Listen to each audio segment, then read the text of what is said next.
Bien, bonjour ou rebonjour à tous et à toutes, vous qui êtes ici en présentiel, comme on dit désormais, ou à travers les réseaux sociaux et qui nous suivez notamment sur Zoom. Merci d'être avec nous toujours pour cet après-midi dans le cadre donc, de cette journée recyclage, de cette journée mondiale du recyclage à l'initiative en France de FEDEREC. C'est donc le moment d'ouvrir notre grande table ronde consacrée donc aux idées reçues en matière de recyclage. Et je voudrais un petit peu, pour introduire cet après-midi, accueillir notre hôte aujourd'hui. Je vous demande d'applaudir la vice-présidente de la Société d'encouragement pour l'industrie nationale, Madame Sylviane Villaudière.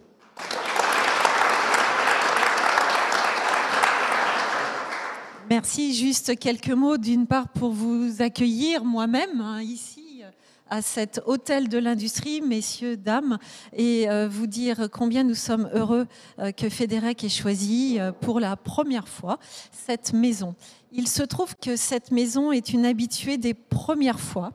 Et je dois vous dire que vous êtes ici dans cette société d'encouragement pour l'industrie nationale, qui est la première association reconnue d'utilité publique en France, qui a été créée en 1801 sous l'inspiration de Bonaparte et donc des 3 consuls.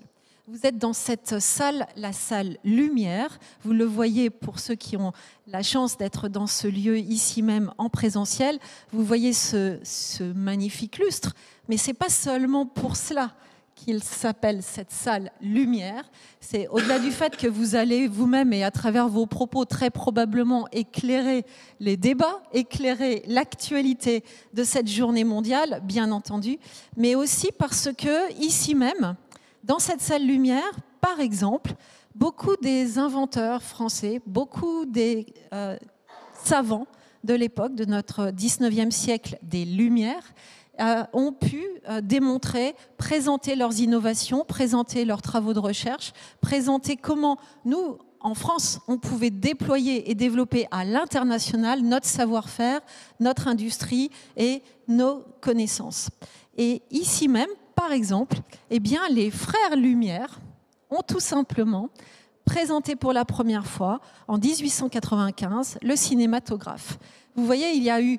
C'est un exemple, c'est aussi une des premières fois qu'ici, des entrepreneurs, des inventeurs, des savants, des techniciens, mais aussi des grands scientifiques, de tous les types de domaines, de tous les types de filières, ont pu présenter des choses qui aujourd'hui perdurent et qui aujourd'hui perdurent avec ce sentiment que nous partageons tous, et je sais ô combien ici, et FEDEREC le partage aussi, c'est bien entendu cette vision d'une économie responsable, d'une économie durable. Et c'est cette vision-là, c'est cette vocation-là qu'ici même, à la Société d'encouragement, eh bien, devinez-le, eh bien, nous l'encourageons. Et nous vous encourageons, messieurs, dames, à poursuivre vos actions, à poursuivre votre excellence, à développer vos métiers, à développer vos synergies et à travailler en bonne intelligence pour que eh bien, nos savoir-faire français continuent à perdurer, à se développer dans le monde. Merci encore à vous, et vous êtes ici chez vous, et nous espérons vous accueillir encore très souvent et très longtemps. N'hésitez pas à venir dans notre société, profitez de nos locaux, et puis si vous le souhaitez, eh bien, réservez-les parce qu'ils sont très demandés, mais on sera ravis de trouver les moments pour vous accueillir. À bientôt et bonne poursuite de votre après-midi.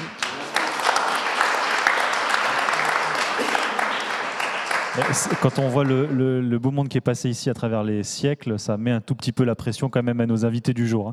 Mais on va essayer d'éclairer effectivement les débats. Merci encore. Je vous propose de l'applaudir une nouvelle fois, Sylviane Villaudière, donc vice-présidente de la Société d'encouragement pour l'industrie nationale. Merci beaucoup. Donc effectivement, je le disais en introduction, une table ronde avec un format un petit peu innovant, puisque vous le savez bien évidemment, FEDEREC c'est un réseau, et ce réseau il a des antennes naturellement partout sur le territoire, et il a compilé pour nous cet après-midi les 10 idées reçues des Français en matière de recyclage.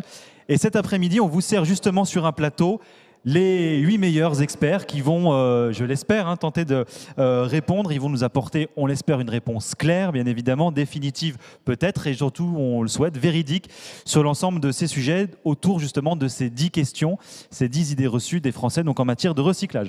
On va donc commencer peut-être par les présenter. Alors, je ne vais pas le faire dans l'ordre du plan de table, je vais faire dans l'ordre de ma fiche. Stéphane Panou est avec nous. Tout d'abord, on peut peut-être lever un petit coup la accent. On vous repère.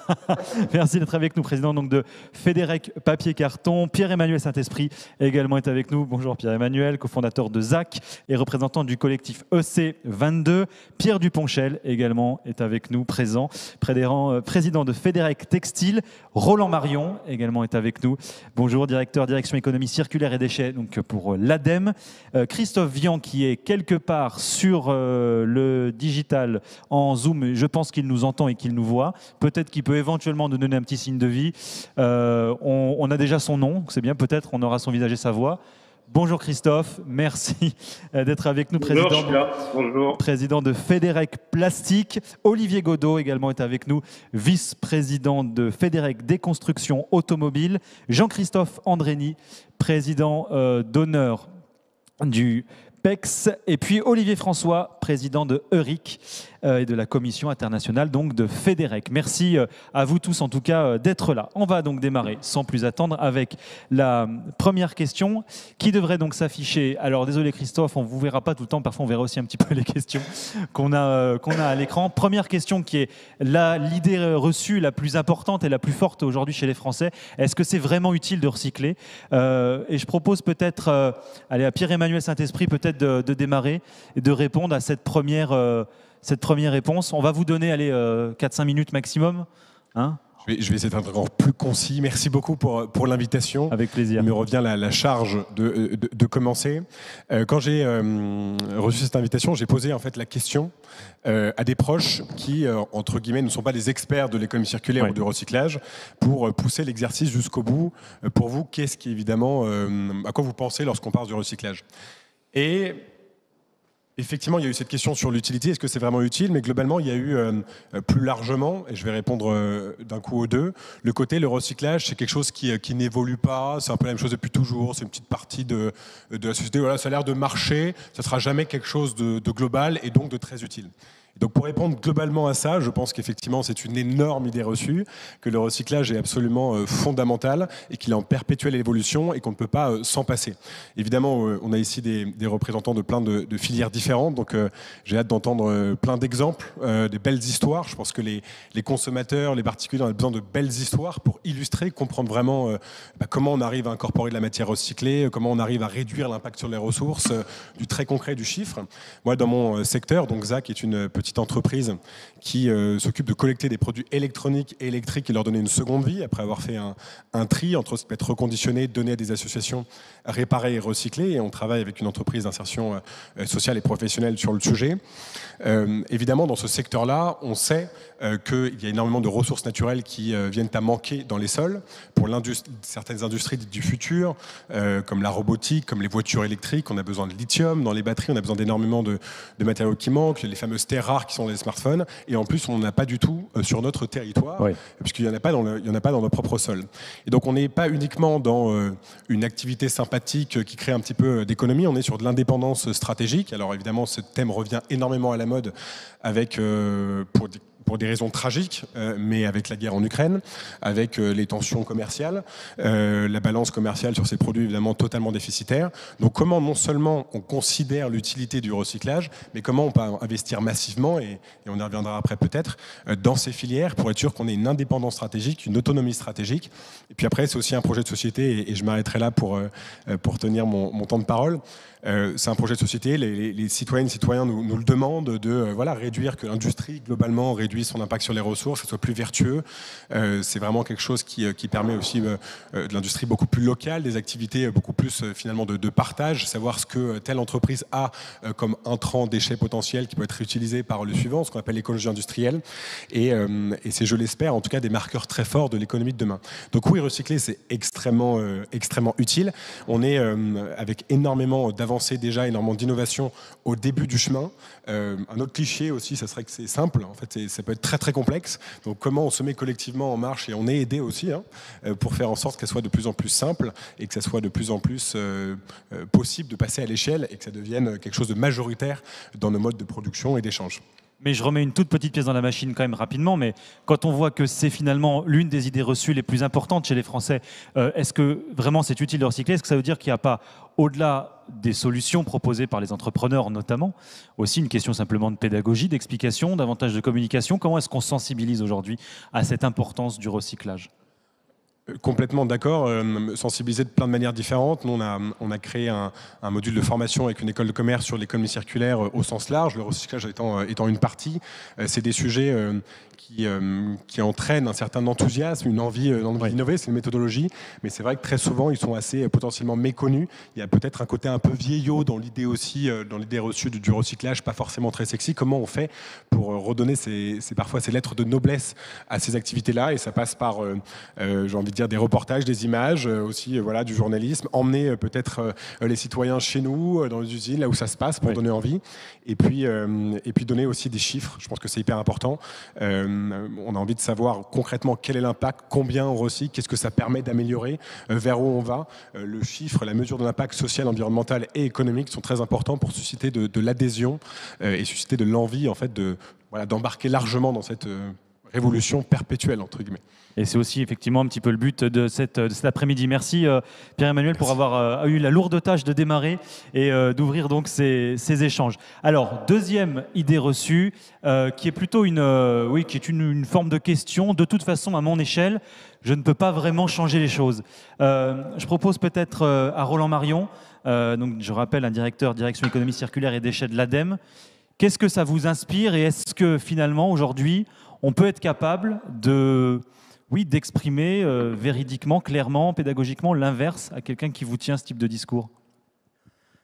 Il me semble que cette question, elle recoupe beaucoup des questions qui se posent en matière de transition écologique. C'est-à-dire en réalité, si je mets ma voiture à l'ombre pour éviter de mettre la clim quand je la démarre, on se dit que ça ne sert à rien. Et c'est des messages politiques qu'on a entendus. Je dis ça parce que Roselyne Bachelot, à l'époque, avait dit ça et ça avait fait esclandre. Sur la question du recyclage, c'est vrai que si mon emballage, je ne le mets pas dans la poubelle, globalement, je n'aurais pas changé l'ordre du monde. Et quelque part, si je ne vais pas voter sur 30 millions d'électeurs, je n'aurais pas non plus changé la face du monde. En revanche, si tout le monde ne se met pas d'accord pour se dire je dois m'approprier la question de la transition écologique dans toutes ses dimensions, donc la question énergétique, évidemment, la question de la sobriété énergétique, la question de la sobriété sur l'utilisation de matière et la question du recyclage, qui recoupe peut-être la question qui a été posée tout à l'heure, c'est-à-dire la manière dont moi, individuellement, je m'empare de cette question de recyclage, les choses n'évolueront pas. Alors, on peut se poser aussi la question, c'est peut-être ce qui est sous-tendu par cette question-là, mais finalement, laissons l'industrie, laissons les centres de tri, laissons les unités de recyclage, laissons les unités de combustion de CSR, laissons globalement aux collectivités et aux industriels le soin de récupérer toute la matière première, de l'envoyer dans des schémas de collecte, de l'envoyer en fait où elle veut. Moi, ça ne me concerne pas. Ce modèle-là, il ne fonctionne pas. Il ne fonctionne pas parce que l'empreinte de l'homme sur la Terre, c'est l'empreinte multipliée de l'ensemble des individualités qui composent notre écosystème. C'est une question à ce titre-là un peu étonnante, mais je constate quand même qu'il y a une génération, peut-être la génération des gens qui sont le plus avancés dans leur retraite, qui ont encore des doutes sur l'empreinte de l'humanité, sur la modification des conditions de vie sur Terre, tant du niveau du climat que du point de vue de l'impact de l'homme sur les ressources primaires. La réalité, c'est que notre génération a commencé à se rendre compte et est rentrée très puissamment dans ce schéma-là. Et on est aujourd'hui avec des schémas qui sont, c'est vrai, encore en évolution. Et je pense que bien malin celui qui pourra nous dire dans 20 ans quel sera le paysage industriel, mais aussi le paysage individuel de ces questions de transition écologique. Et la génération qui nous suit ne supporte pas ce genre de sujet. La génération des jeunes de 6 ans à 25 ans... La perception est totalement différente. La perception est complètement différente. Et je pense que cette question-là est posée sans doute par une partie de la population qui n'est pas dans cette nouveauté, de jeunes qui nous disent aujourd'hui, mais c'est chacun d'entre nous qui doit, dans ses modes de vie, dans ses modes de tri, dans son comportement individuel, participer à ce nouveau modèle vers lequel on tend. Donc ça veut dire qu'il y a, on parlait de sensibilisation tout à l'heure avec Pierre-Emmanuel, ça veut dire qu'il y a peut-être un sujet peut-être de compréhension, de perception, d'interprétation, de motivation. Suck my fucking cock, nigga. La réponse qu'on souhaitait apporter, mais on avait dit pédagogique cet après-midi. Mais en l'occurrence, oui, il y a une partie de la population, peut-être des générations plus anciennes, qu'il va falloir convertir un peu plus. Encore aujourd'hui, c'est pas assez le cas. Oui, mais l'histoire fera son œuvre. Mais je me souviens, c'est un exemple que je cite assez régulièrement. Quand j'avais moi 6-7 ans et que je partais en vacances en voiture avec mes parents, alors non seulement les gamins ils dormaient au pied des autres gamins ou sur la banquette, la voiture était complètement enfumée de cigarettes parce que les parents clopaient là-dedans. Et puis aussi, on ouvrait nos sandwichs, on balançait tout par la fenêtre. Et souvenez-vous, à cette époque-là, nos routes étaient des dépotoirs ambulants. Et notre génération a dit, mais ça, c'est plus possible. Et on a sensiblement évolué. Et je pense que la manière dont nos enfants, quand ils auront notre âge, jugeront notre manière d'aborder le monde, je pense qu'ils nous le reprocheront. Parce qu'on se pose encore ce genre de questions. Et vous percevez, vous, déjà aujourd'hui à l'ADEME, quand vous faites justement des enquêtes d'opinion publique, des baromètres, vous sentez cette perception qu'il y a une partie de la population qui est très convertie et qui pense véritablement qu'elle peut changer les choses? Je pense que l'industrie toute seule ne peut pas opérer la mutation, parce que je pense qu'on y reviendra tout à l'heure, mais dans le contexte du recyclage, de la transition écologique, il y a des surcoûts. D'ailleurs, si on n'était pas en phase de surcoût, on serait déjà dans des modèles vertueux. On n'y est pas parce que ça coûte plus cher. Et c'était quoi votre question ? Eh ben, c'était très bonne réponse en tout cas. Non, mais c'est effectivement, est-ce que vous avez la perception, cette perception-ci ? Et donc effectivement, quand on interroge les consommateurs aujourd'hui, ils nous disent, mais nous, on veut changer. Et quand on veut changer, ça veut dire, on veut avoir des produits qui sont moins impactants, on veut avoir des industriels pour recycler nos déchets, on veut. Et ça fait changer aussi, derrière, la manière de produire, la manière de collecter, la manière de trier, la manière de recycler. Parce que, et on le constate réellement, pour répondre très franchement à votre question, oui, le monde change parce que des gens ont décidé qu'il fallait qu'il change, et parce que dans nos enquêtes d'opinion, comme vous dites, les gens nous disent non, on ne veut plus, à notre échelle individuelle, avoir un impact aussi important sur l'avenir de la planète. Donc les choses changent et c'est quand même plutôt effectivement positif. Merci beaucoup Roland Marion. Je rappelle donc que vous êtes direction économie circulaire et déchets de l'ADEME. Troisième idée reçue, alors là on va un petit peu rentrer quand même là dans les détails et dans les chiffres. Est-ce que le recyclage justement a un impact environnemental positif? Alors on se posait la question de savoir si ça servait à quelque chose, mais peut-être Jean-Christophe Andrény, je vous en prie, prenez le micro et répondez-nous. Est-ce que vous avez aujourd'hui, vous, des chiffres, des études, des faits qui nous disent oui, ça a un impact environnemental positif? Écoutez, Jean-Claude Andrény, juste un petit détail, ça doit être JC, c'est vrai que Jésus-Christ ou et je vous ai appelé Jean-Christophe, mais c'est pas mal. Ah, c'est sympa aussi Jean-Christophe, mais Jean-Claude, c'est bien. Donc on va rester sur Jean-Claude si ça Alors, est-ce que le recyclage a un impact environnemental positif pour tous les gens ici? C'est évident. Oui. Moi, je suis géologue de formation. Et donc, pour les géologues d'autrefois, parce que je suis ceux qui ont les cheveux blancs, qui ont pollué la planète, on pompait du pétrole, on prend des phosphates, du fer, et tous les matériaux. Et puis, il n'y avait pas on pensait que c'était infini. Et puis, aujourd'hui, on sait que ce n'est pas infini. Et donc, clairement, on a un peu saccagé la planète et on a un petit peu mis plein de choses dans nos poubelles environnementales, dans l'environnement. Bon, aujourd'hui, c'est terminé, mais on s'est terminé dans les esprits, mais on est encore loin du compte dans les faits. Si on regarde un petit peu l'impact environnementaux, je lisais que le verre, on en recycle que 10%. Est-ce vrai ? Les papiers, combien on en recycle? Alors moi, j'ai lu ça parce que je ne suis pas un spécialiste. Hein, je regardais concrètement quelle est l'efficience sur filière par filière des tonnages. Par exemple, dans les papiers, je pense que vous êtes mieux placé pour le dire. Chaque président de filière ici peut dire combien est recyclé en France. Moi, je disais qu'en Allemagne, c'était 100%, par exemple, de certains matériaux. Donc il y a un problème je dirais, de notre performance en France qui est encore insuffisante. Alors, bon, je crois que c'est tellement... je ne peux pas répondre à une telle question, elle paraît tellement évidente, la réponse, que je peux m'arrêter là. Mais souvent, on peut faire peut-être l'amalgame entre ce qu'on nous incite, c'est-à-dire consommer moins pour avoir un impact sur l'environnement et notamment sur le réchauffement de la planète moins important. Est-ce que, une fois qu'on a produit et qu'on recycle, est-ce que ça, en l'occurrence, a un impact ? Le meilleur déchet, c'est évidemment celui qu'on ne produit pas. Oui, mais c'est peut-être aussi celui qu'on recycle. C'est toute la filière. Hein. Il faut être sobre en amont. Il faut faire ensuite de l'éco-conception. Derrière, une fois que vous avez un objet, il vaut mieux le réutiliser, le réparer, faire du réemploi. On arrive au recyclage après avoir fait un tri, après un stockage. Donc c'est tout ce séquençage-là qu'il faut faire.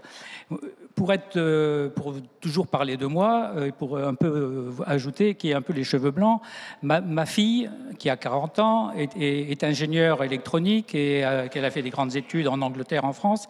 Aujourd'hui, elle préside une association de réemploi. Mes petits-enfants, au quotidien, font très attention au papier qu'ils consomment, les 2 pages, etc. Donc, ils recyclent. Ma fille, hier...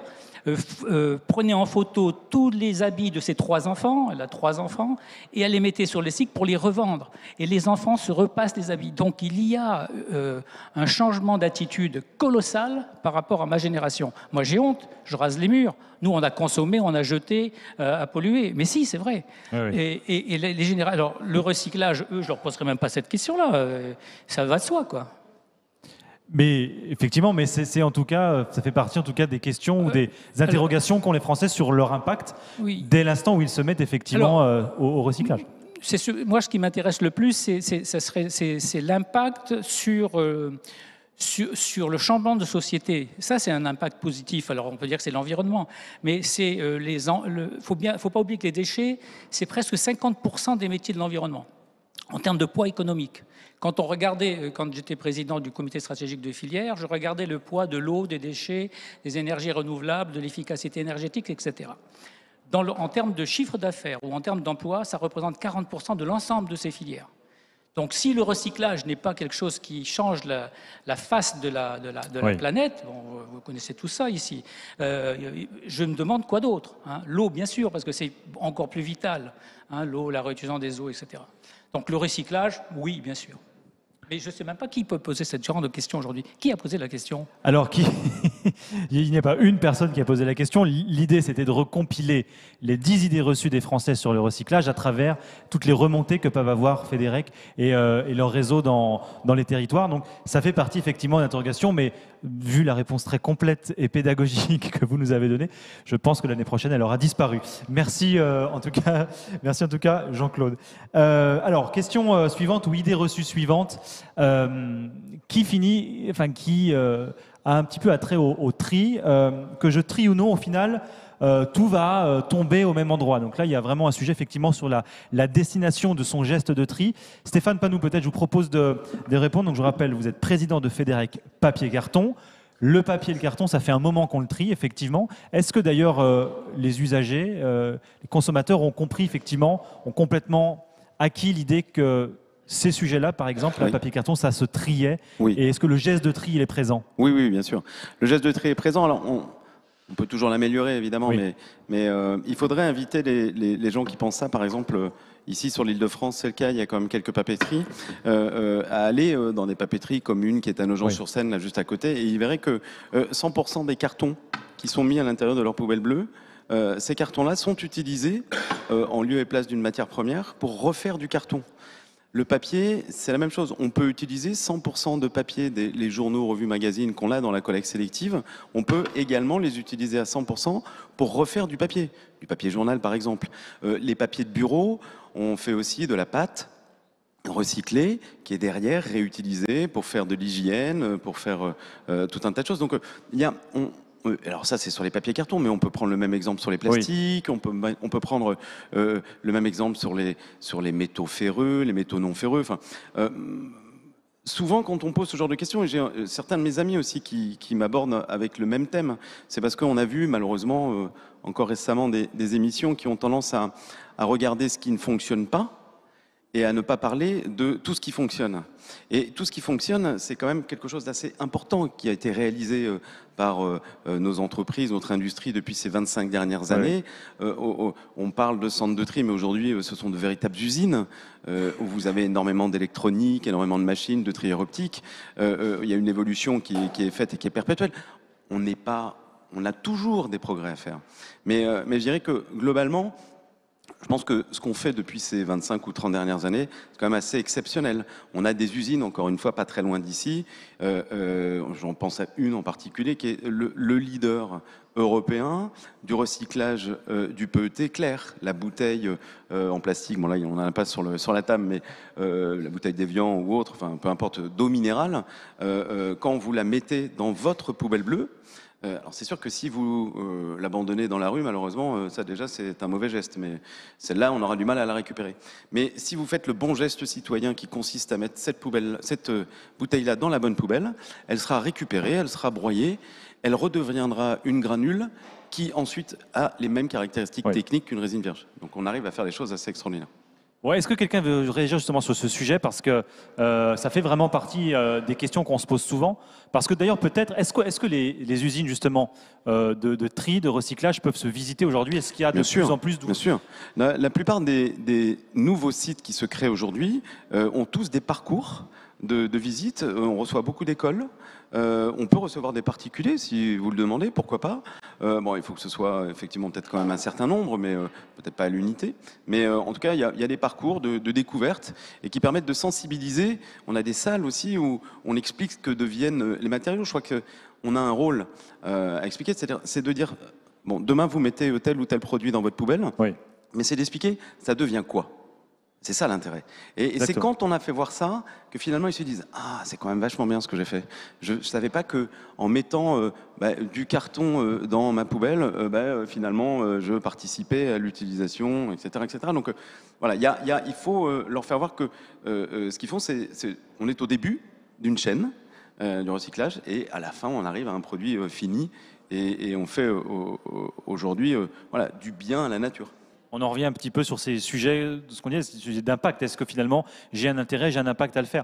On va peut-être poser la question à Christophe Vian, puisqu'il est président de Fédérec Plastique, justement, parce que c'est un petit peu le même sujet. Christophe, si vous nous entendez, si vous nous voyez toujours, effectivement, est-ce que vous avez aussi, vous, cette lecture, ce sentiment qui consiste à dire, effectivement, bon, ben, que je trie ou non, tout finira au même endroit? Est-ce que sur l'aspect plus plastique, aujourd'hui, le sujet, il est assez clair, relativement clair pour la grande majorité des consommateurs producteurs d'ordures ménagères?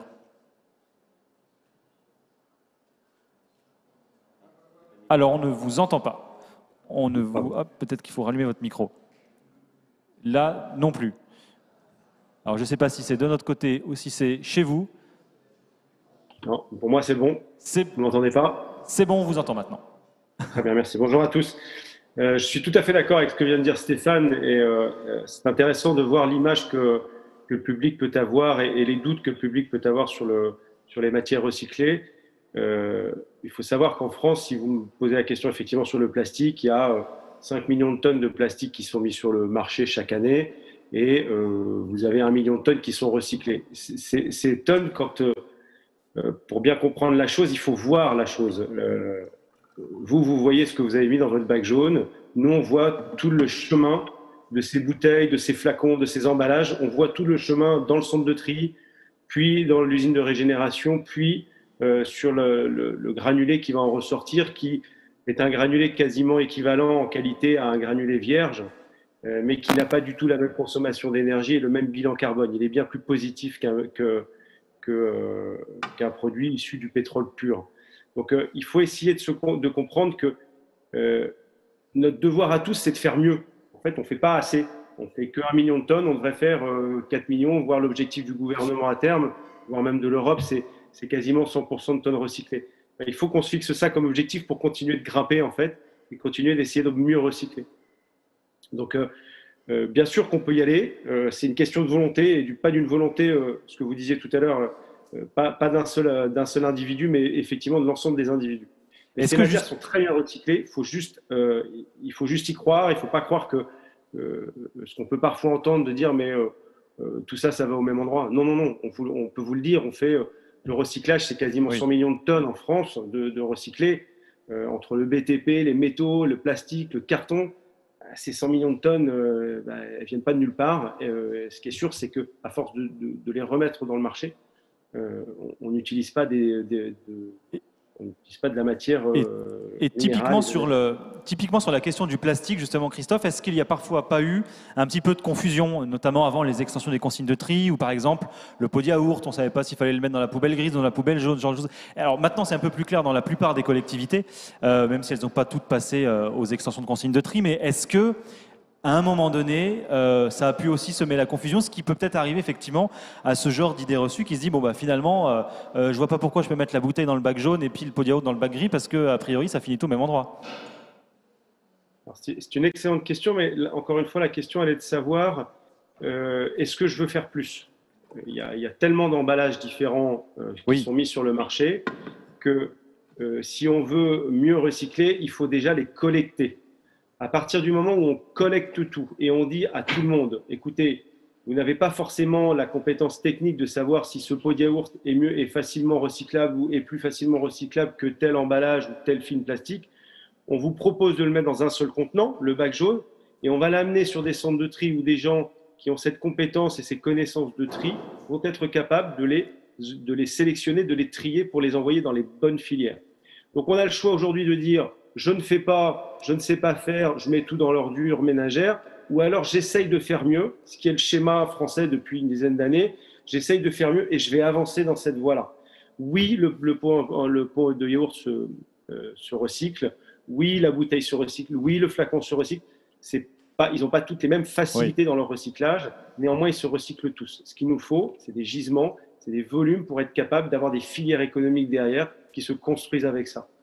Après, vous avez certains emballages qui vont être beaucoup plus compliqués. On appelle ça les plastiques complexes. C'est des plastiques qui mélangent différentes familles de plastiques.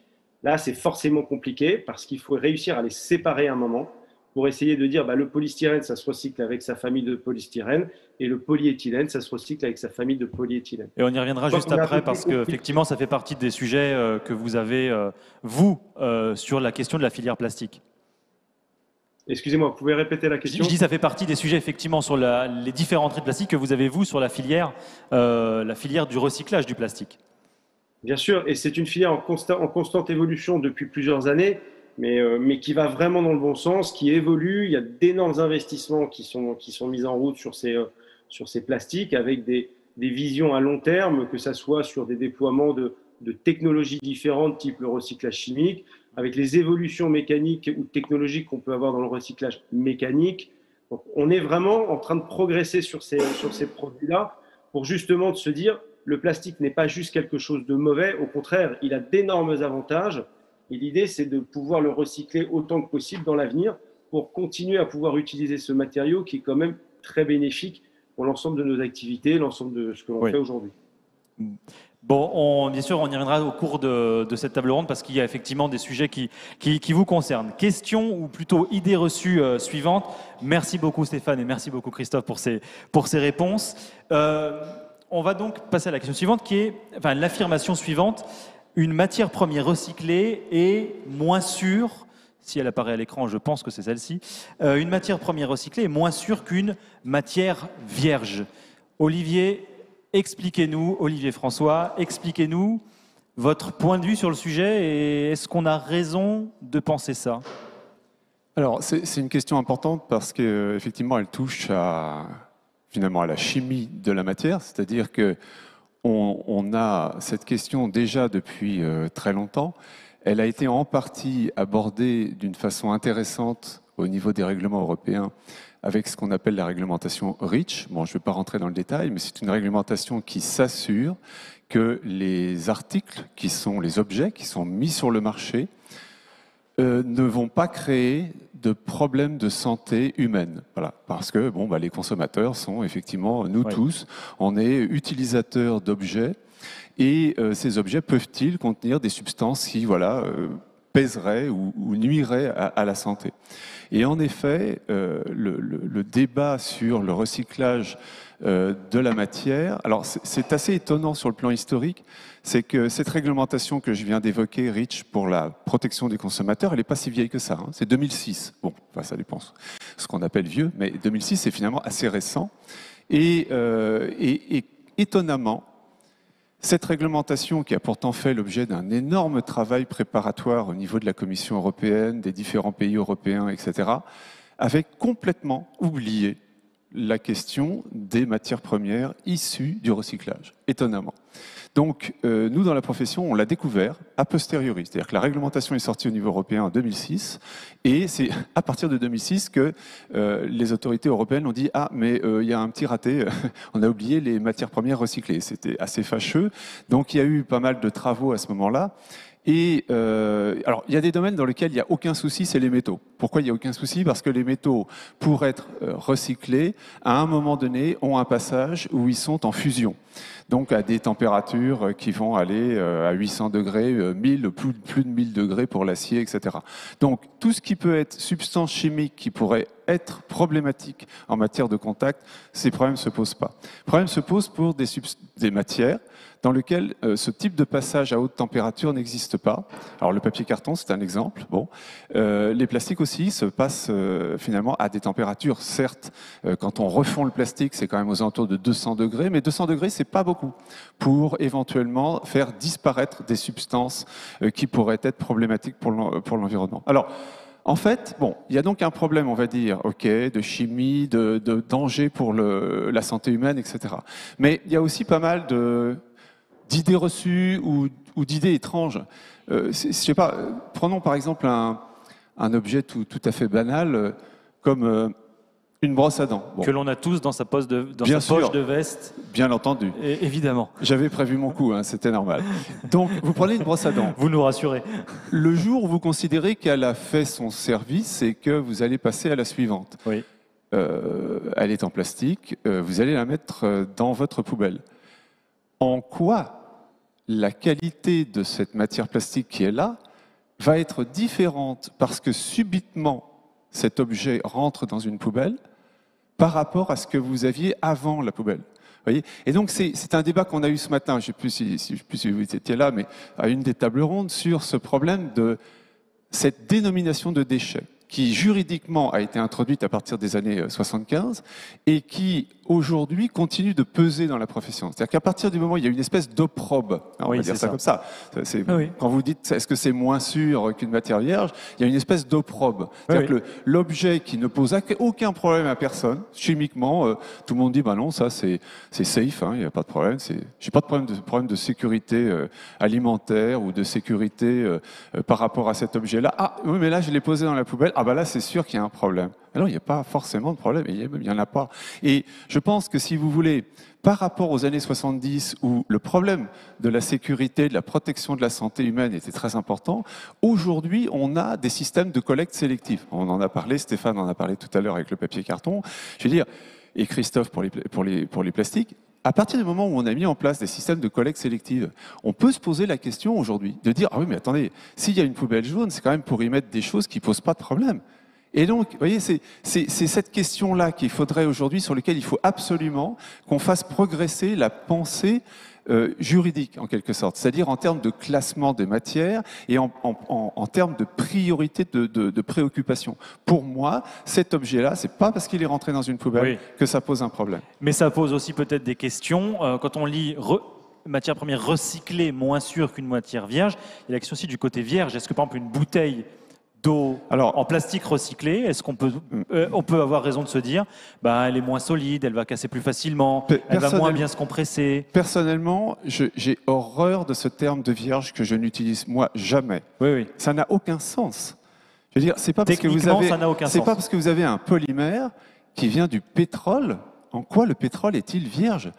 Quelqu'un a-t-il vu du pétrole? Et alors, le pétrole, c'est noir, ça pue, c'est dégueulasse. Et je veux dire, dans le pétrole, vous avez tout le tableau de Mendeleïev. Faites une analyse du pétrole. Vous verrez, vous avez tout le tableau de Mendeleïev.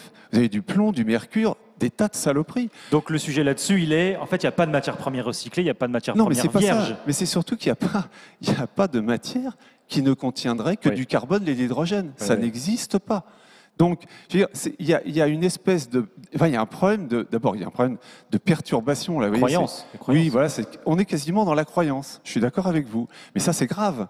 Parce que c'est pas de la science. Je veux dire, c'est comme le problème du zéro risque, puisque évidemment cette question que vous posez, derrière cette question, il y a le problème du risque zéro. La question du risque. Ah ouais, mais c'est dingue qu'on soit dans une société qui évolue avec cette croyance, de nouveau une croyance, que le risque zéro est accessible. C'est impossible. Voilà. Donc, si vous voulez, il y a une espèce de, oui, enfin, pour moi, c'est une perversion importante dans la pensée. Et alors, on va pas certainement résoudre ça cet après-midi, mais c'était important qu'on puisse en parler un petit peu parce que il y a un dérapage. Ça dérape là. Et ça va pas dans le bon sens. Engueuler une bonne partie des Français du coup sur ces sujets-là. Peut-être très rapidement, mais Pierre-Emmanuel. Là, on parlait de matières premières. Moi, j'ai envie de vous poser quand même la question avec les électroménagers, avec les matériels électroniques. Est-ce que la croyance, justement, elle est moins fondée ou plus fondée, justement, quand on parle d'objets qui se réutilisent, qu'on a réparés éventuellement? Alors, déjà, je suis totalement d'accord. Il y a un énorme problème, effectivement, de conception. Il y a un problème cognitif, mais il est sur ce sujet-là. Il est sur plein d'autres sujets dans l'industrie de l'économie circulaire ou du recyclage. Il y a beaucoup de barrières mentales qui nous empêchent, alors qu'il y a la volonté d'agir, finalement, de vraiment agir en tant que consommateur particulier. Le sujet des produits en eux-mêmes. Donc, on ne parle pas de matière, on parle de produits assemblés, est un tout petit peu différent. Tout simplement, si on fait vraiment bien le travail de reconditionnement, c'est-à-dire je récupère un produit usagé, je vais vérifier tout son fonctionnement, je vais changer la batterie, je vais changer les pièces qui ne fonctionnent pas, je vais le retester derrière, on est exactement dans la même réponse. Il n'y a absolument aucune raison de ne pas privilégier un produit reconditionné qui aura un impact environnemental extrêmement positif. Mais il y a une croyance sur le côté, quelqu'un l'a déjà utilisé, il y a le côté un peu aussi... possession quelque part, c'est pas mon objet. Il y a effectivement un petit peu les mêmes barrières, c'est pas mon objet, on touche aussi à des produits qui ont contenu peut-être des données personnelles, des photos, c'est pas mon objet. Mais par contre, la petite différence là, c'est que la croyance, elle n'est pas toujours totalement fausse. Il y a aujourd'hui un problème, il y a des reconditionneurs qui font extrêmement bien leur travail, il y a des problématiques de compétition avec des reconditionneurs potentiellement dans d'autres pays qui le font un peu moins bien, et il y a effectivement des gros problèmes de défaut sur les produits reconditionnés qui peuvent être vendus sur plein de marketplaces différentes. Et un consommateur qui va tester une fois un produit reconditionné, le produit va potentiellement pas marcher, il va pas s'allumer et je sais pas, la batterie fonctionne pas, il ne reviendra jamais vers un produit reconditionné, il sera pour toujours dans cette croyance-là. Donc la différence où vous avez l'aspect scientifique sur la matière vierge, recyclée, etc. et tout, où là c'est totalement une croyance. Dans l'industrie du reconditionné, avec vraiment un processus industriel derrière, c'est à nous, entre guillemets, de faire en sorte que le processus soit absolument nickel, avec un taux de satisfaction maximal, tout simplement dans les standards du neuf, d'une certaine manière. Donc c'est un tout petit peu différent, mais les mêmes croyances sont effectivement présentes. Bien. Idée reçue suivante. La brique en carton, est-ce qu'elle se recycle mieux que l'emballage, la brique en plastique? On va reposer peut-être la question à Christophe Vian, s'il nous écoute toujours, président, donc je le répète, de Fédérec Plastique. Vous nous avez déjà un petit peu expliqué le sujet tout à l'heure, Christophe, mais peut-être pouvez-vous nous le détailler, j'allais dire, nous l'expliciter de manière un peu plus technique? Comment est-ce que ça se passe aujourd'hui quand on recycle une brique carton versus peut-être une brique plastique? Alors oui, j'ai de la chance d'avoir la question. Est-ce que je pensais que vous la poseriez à Stéphane Panou, qui est le président Stéphane du va carton? répondre aussi, je vous rassure. Non, mais je suis très content parce que c'est effectivement un sujet sur lequel j'avais travaillé il y a pas mal de temps avant de m'occuper plus avant du plastique. Le tétra est un produit qui est dans son économie du cycle de vie un produit très intéressant. Il est léger, il voyage bien, il se transporte bien, il a énormément d'atouts. Par contre, sur sa question recyclage, c'est plutôt assez malin. Les fabricants de cet emballage-là se sont dit il y a quelques années, on doit absolument trouver une solution de recyclage sur ce produit-là, sinon non seulement son image sera impactée, mais en plus le bilan économique et écologique de ce produit-là sera pas bon. Donc, ils ont beaucoup travaillé avec les papetiers et ont fait équiper les papeteries françaises, européennes, enfin toutes les papeteries, le système de traitement de ces produits-là. Donc, il faut savoir qu'une brique, c'est composé de un peu plus de 50% de fibres, un peu de plastique, du polyéthylène, un film polyéthylène et un film d'aluminium. Alors, quand vous passez ça dans dans un gros pulpeur à carton, vous allez réussir en fait à défibrer la partie papier qui intéresse le papetier, qui va réussir à récupérer. Et bon an, mal an, on va dire, c'est assez rare, mais certaines usines arrivent à récupérer le plastique et l'aluminium, et c'est assez rare. Néanmoins, on arrive quand même à récupérer, je vous dis, toute cette partie fibreuse qui est très bonne, hein, c'est une fibre bois qui est très bonne, et donc on arrive très bien à la recycler et à repartir dans un processus carton. Donc c'est plutôt un très bon produit. Ouais. Voilà. Bon, on va poser aussi la question à Stéphane, je ne vais pas vous mettre en concurrence l'un l'autre, mais ça veut dire quand même qu'il y a un petit avantage papier-carton là. Alors oui, il y a un petit avantage papier carton, je ne vais pas dire l'inverse, mais ce que j'aime bien dans ce produit-là, je suis assez d'accord, c'est que derrière, encore une fois, on arrive aujourd'hui avec l'expérience qu'on a eue sur cette matière. Au début, je pense qu'il était assez difficile pour nos papetiers de consommer ce qu'on appelle les ELA. Parce que Tetra Pak est une marque, donc, emballage léger alimentaire. Alimentaire, voilà. Et donc on a eu beaucoup de mal à les recycler, et puis ensuite les papetiers ont trouvé la technique, et finalement on défibrait, comme l'expliquait très justement Christophe tout à l'heure. Après, j'ai toujours du mal quand on met en opposition un matériau plutôt qu'un autre. Finalement, les utilisations, elles sont différentes. Elles doivent être différentes. Et là, je vois par exemple des choix peuvent être faits dans des grandes entreprises.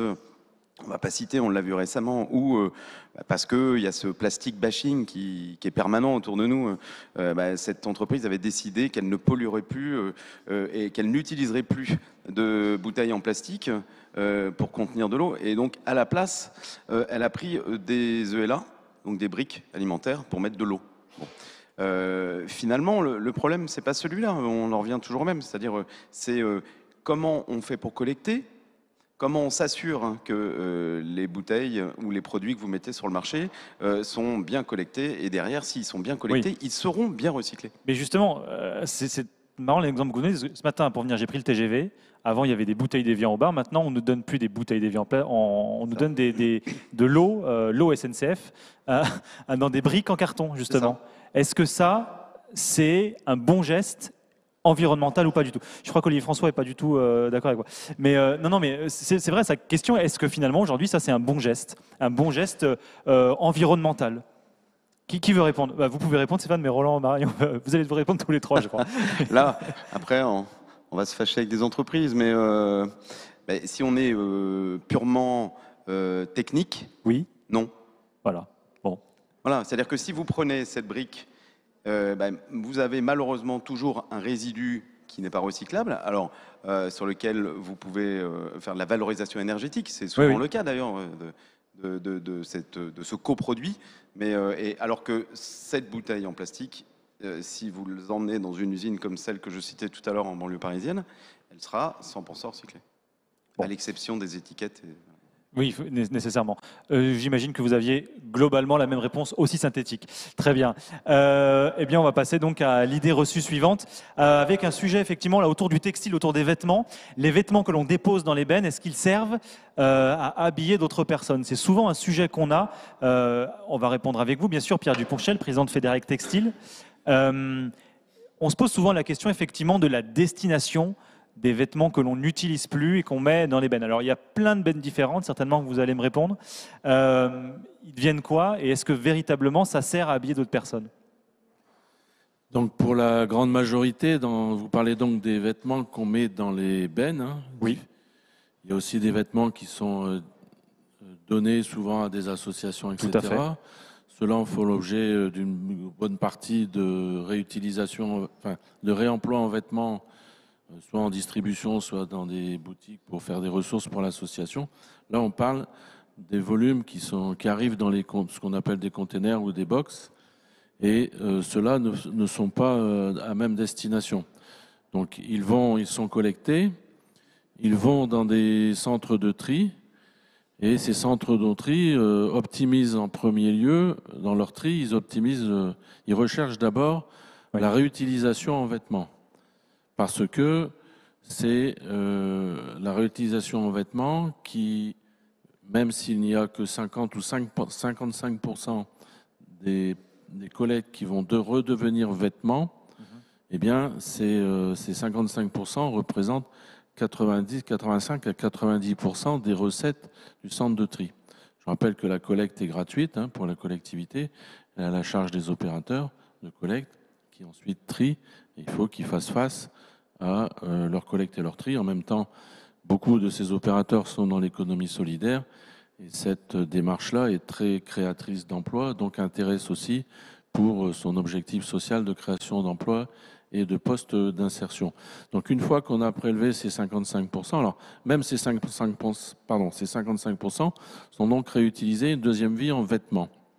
Alors soit en France, pour ce qui est consommable en France, et ça c'est pas nous qui décidons, enfin on peut supposer que ça va se consommer en France et dans des chaînes de magasins, etc. Mais le décideur final, c'est le consommateur qui va l'acheter ou ne pas l'acheter. Eh bien, en gros, les consommateurs en France, quand on fait ce tri-là, eh bien, sont d'accord de remettre une deuxième vie en vêtements à peu près à 5% seulement de nos collectes.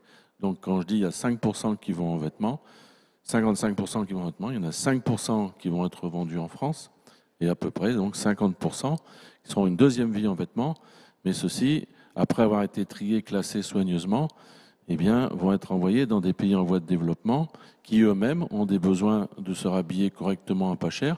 Donc c'est la filière de vêtements d'occasion en France ou en Afrique. C'est un besoin qui est satisfait par le fait que le tri est fait de façon à ce qu'il n'y ait plus de déchets, bien sûr, et que ce soit réutilisé en vêtements. Donc ça, c'est pour la part 55%. Et donc, celles-là, ces 55% servent à habiller d'autres personnes, bien évidemment. Par contre, les 45% qui restent, qui ne seront donc pas retenus en vêtements, soit parce qu'ils ne correspondent pas du tout à un marché, soit parce qu'ils sont abîmés, soit parce qu'ils sont déchirés, etc. Enfin, ceux-là vont rentrer.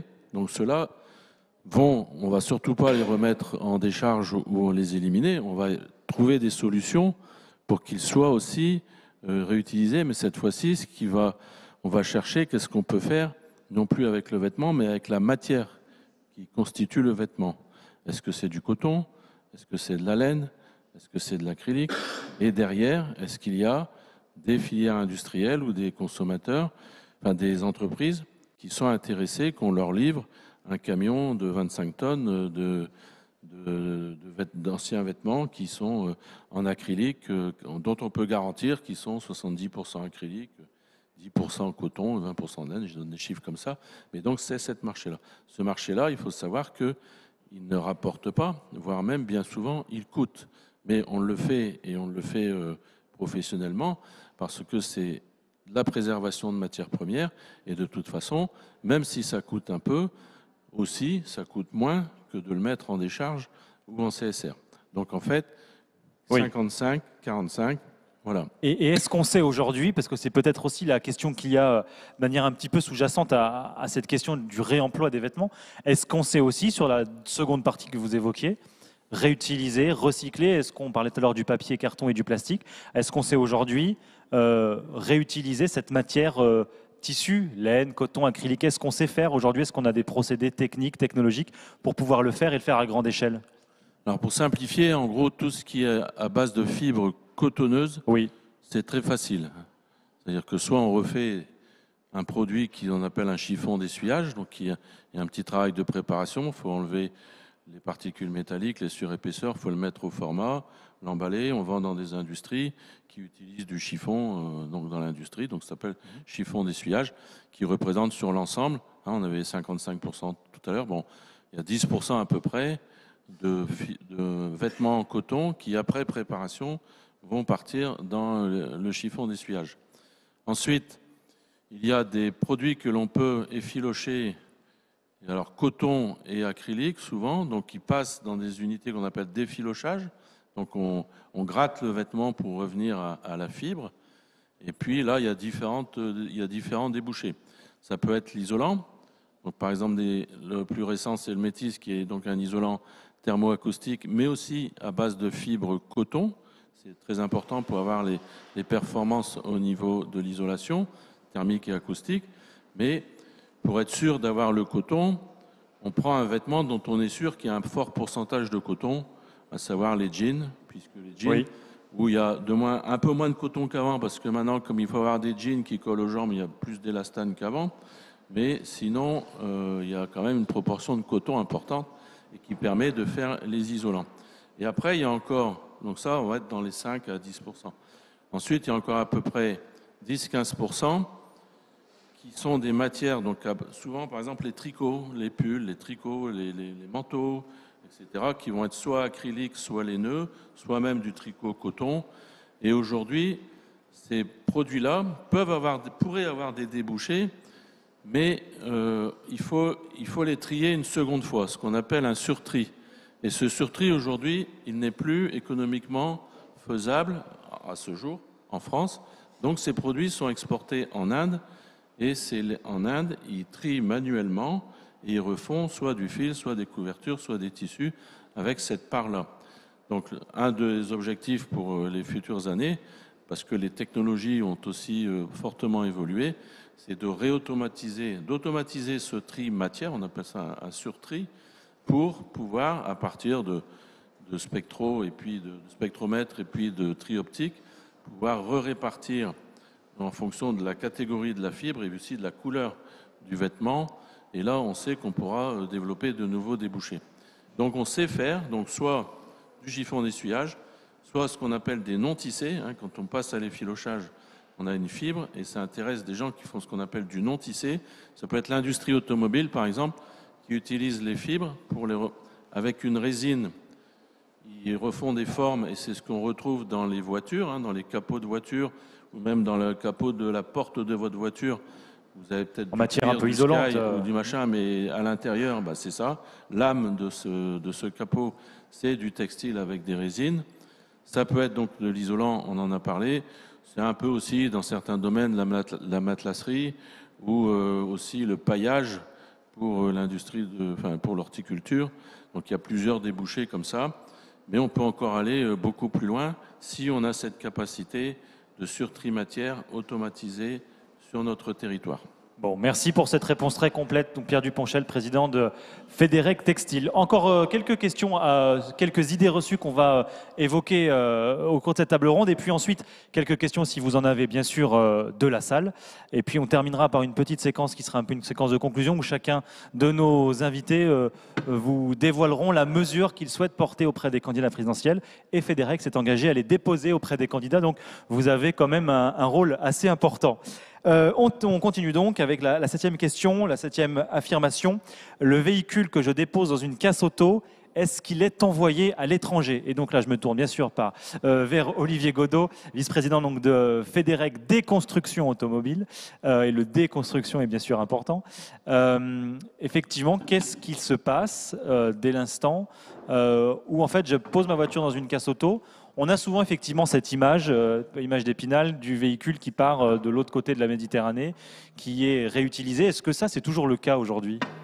Alors, vous avez remarqué qu'on n'a pas pris le nom de filière casse automobile. Oui, d'accord. Bon, tout à fait. Donc, ceci effectivement, alors, je dirais que ce terme-là existe encore certainement, oui, parce qu'on n'a peut-être pas, nous, suffisamment communiqué, en fait, sur le sujet.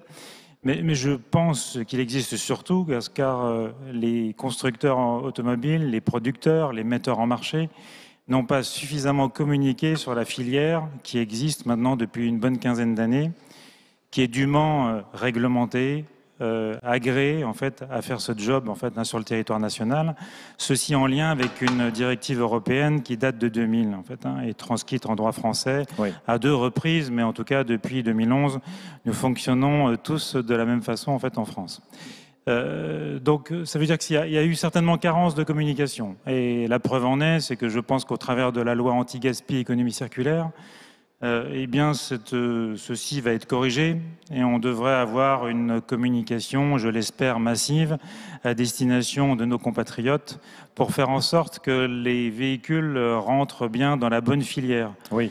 Parce qu'avant de parler de l'étranger, je pense qu'il convient d'évoquer qu'il y a 2 filières en France. Vous avez une filière qui est dûment agréée, habilitée, qui atteint les 95% qui sont exigés de réutilisation et de valorisation, qui sont exigés par cette fameuse directive européenne transcrite en droit français. Nous sommes un des principaux pays en Europe à avoir atteint ces 95,6% exactement. C'est le dernier chiffre en fait qui est à jour. Et on les a atteints avec un vrai reporting, hein, c'est-à-dire pas en faisant semblant de faire un faux calcul. Donc c'est un vrai calcul, qui est un vrai reporting, qui est fait par l'ensemble des entreprises qui sont dûment habilitées, les centres véhiculeurs d'usage d'une part et les broyeurs en fait, hein, qui ensemble permettent d'atteindre ces 95,6%. Donc c'est pas encore une fois un petit calcul, une petite estimation sur un coin de table, c'est du réel. Oui, oui. Donc ça veut dire qu'on n'a que 4,4% de déchets finalement, de déchets ultimes, ce qui à l'échelle d'un véhicule qui fait à peu près 1,2 tonne en moyenne, eh bien, on est autour d'une petite cinquantaine de kilos, soixantaine de kilos. Et ces 4%, ils vont bientôt se réduire aussi, parce que j'ai quand même le sentiment, quand on écoute en tout cas la com des constructeurs automobiles, qu'on a de plus en plus de matières recyclées, oui, alors ça, si environnementalement responsables. Est-ce que c'est véritablement le cas? Alors ça rejoint directement la problématique de l'éco-conception en vue du recyclage. Oui, oui. Là, il y a beaucoup à dire. Hein. C'est une question à elle seule. Très clairement, aujourd'hui, je pense qu'en fait, les obligations réglementaires ne sont pas suffisantes sur le sujet. Oui. Dans la pratique, on voit bien que ces 10 dernières années, on a vu pas mal d'évolutions négatives, hein, j'ose le dire, en fait, hein, avec des nouveaux produits qui sont arrivés sur le marché. Les constructeurs, on les comprend, travaillant essentiellement sur la masse, sur la réduction de la masse du véhicule, donc du poids du véhicule. Tout ça parce qu'en fait, on sait très bien que dans l'analyse du cycle de vie, quand on parle CO2, eh bien, c'est bien entendu la phase d'utilisation qui est la plus importante et qui fait qu'on émet à ce moment-là le plus de CO2. Donc, ils ont réduit le poids, tout en essayant de préserver, voire même d'améliorer la sécurité passive du véhicule. Donc, les masses ont augmenté, mais en parallèle, en fait. Hein. Ils ont quand même essayé d'alléger, mais tout en faisant en sorte, malheureusement, en lien avec la sécurité du véhicule, que les masses augmentent. Donc, ce qui fait qu'aujourd'hui, en fait, on se retrouve avec des masses qui ont augmenté, de nouvelles matières qui sont apparues, et des matières que ni le centre véhiculeur d'usage, ni les broyeurs aujourd'hui ne savent valoriser. Donc en fait, ce 95,6% actuel, il n'est pas sûr qu'avec les produits qui sont mis sur le marché, qui ont été mis sur le marché ces dernières années et qui encore arrivent aujourd'hui, eh bien on réussisse à faire quelque chose. Oui. Donc ça rejoint en fait toute cette logique d'éco-conception en vue du recyclage. Ça rejoint peut-être un point qu'on abordera tout à l'heure dans le cadre de ce que nous pourrions faire si nous étions présidents. Donc je pense qu'effectivement, il y a des choses à faire sur la coopération entre les acteurs, mais ça, on en reparlera un peu plus tard. Oui. Donc par rapport en fait, à l'étranger, cette filière, elle existe. Donc il n'y a aucune raison que le véhicule hors d'usage termine sa vie à l'étranger. Les acteurs français sont en mesure de le travailler du début à la fin. Il y a encore une fois, je vous le disais tout à l'heure, on répond aux directives européennes.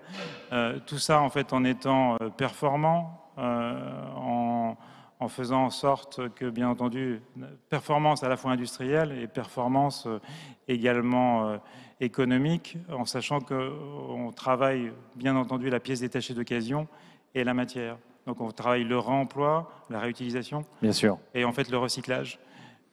Qui font partie en fait, de ces objectifs réglementaires. Donc ça veut dire quand vous laissez votre véhicule hors d'usage dans un site dûment agréé en France, eh bien vous avez la certitude qu'il sera mis en sécurité, dépollué, donc on va extraire l'ensemble des fluides, plus ou moins démonté pour extraire des pièces qui seront revendues. Le digital a même fait son apparition dans ce domaine-là. Aujourd'hui, en fait, vous pouvez acheter en B2B ou en B2C, vous pouvez acheter directement en fait, des pièces détachées d'occasion sur des sites internet et être livré 24 à 48 heures après la commande.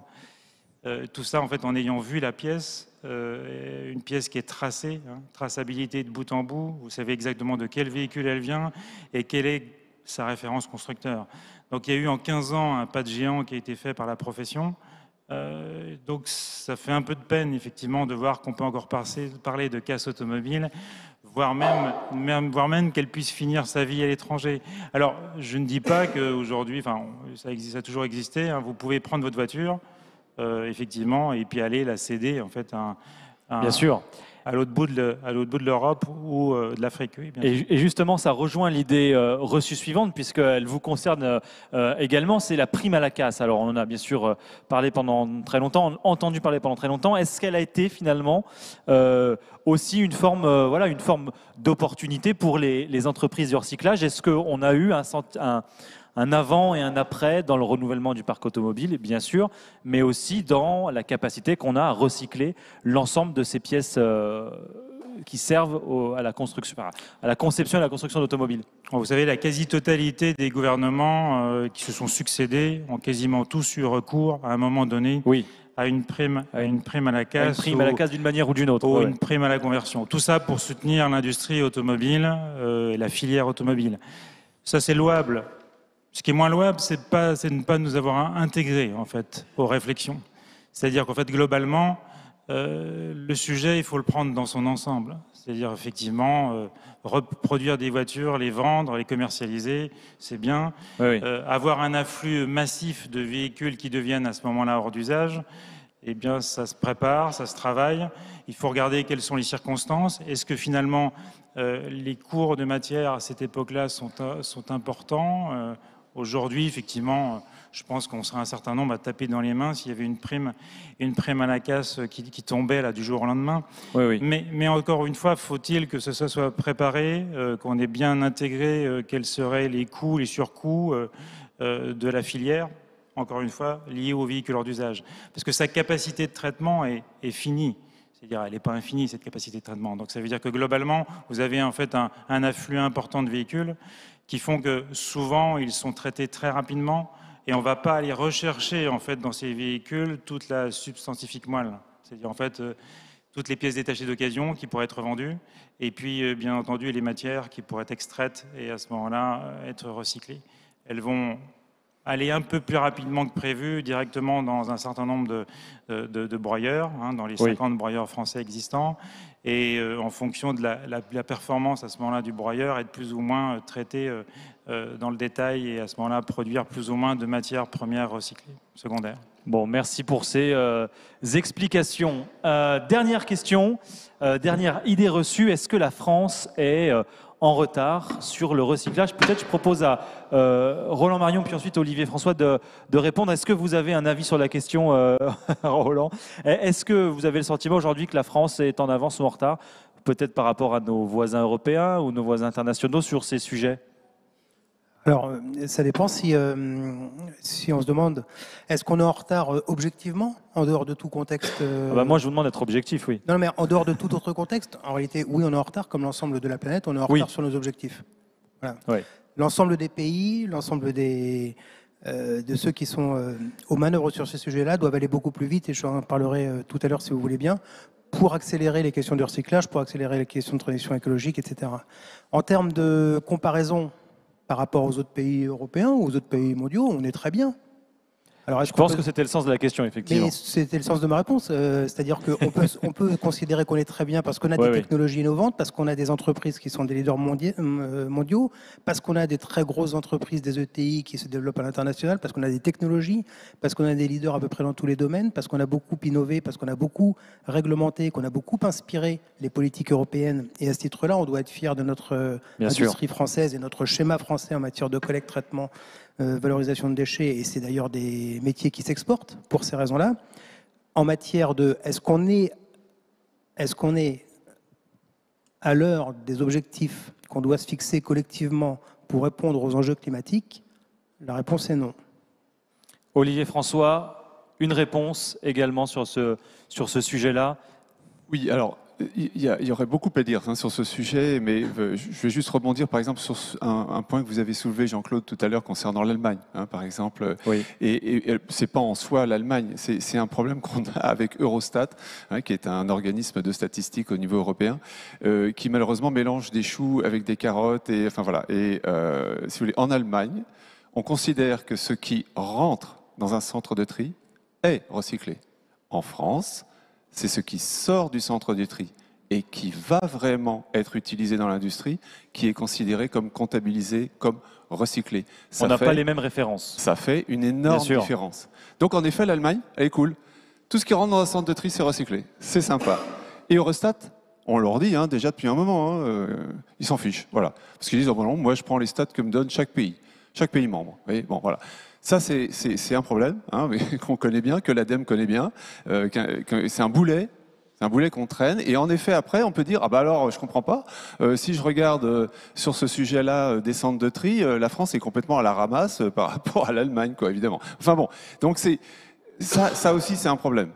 Mais bon, je ne veux pas être trop long, mais c'est juste pour pointer effectivement une question technique, parce que c'est technique, mais à la fin, comme on dit, le diable se cache toujours dans les détails, et c'est vraiment typique là. Vous voyez, Bien sûr. Et juste pour rebondir sur ce que vient de dire Roland à l'instant, il y a des filières où on a effectivement on a imprimé un leadership. C'est le cas de la filière VHU. Sur lequel Olivier a très bien argumenté par rapport aux différents points qu'il a développés.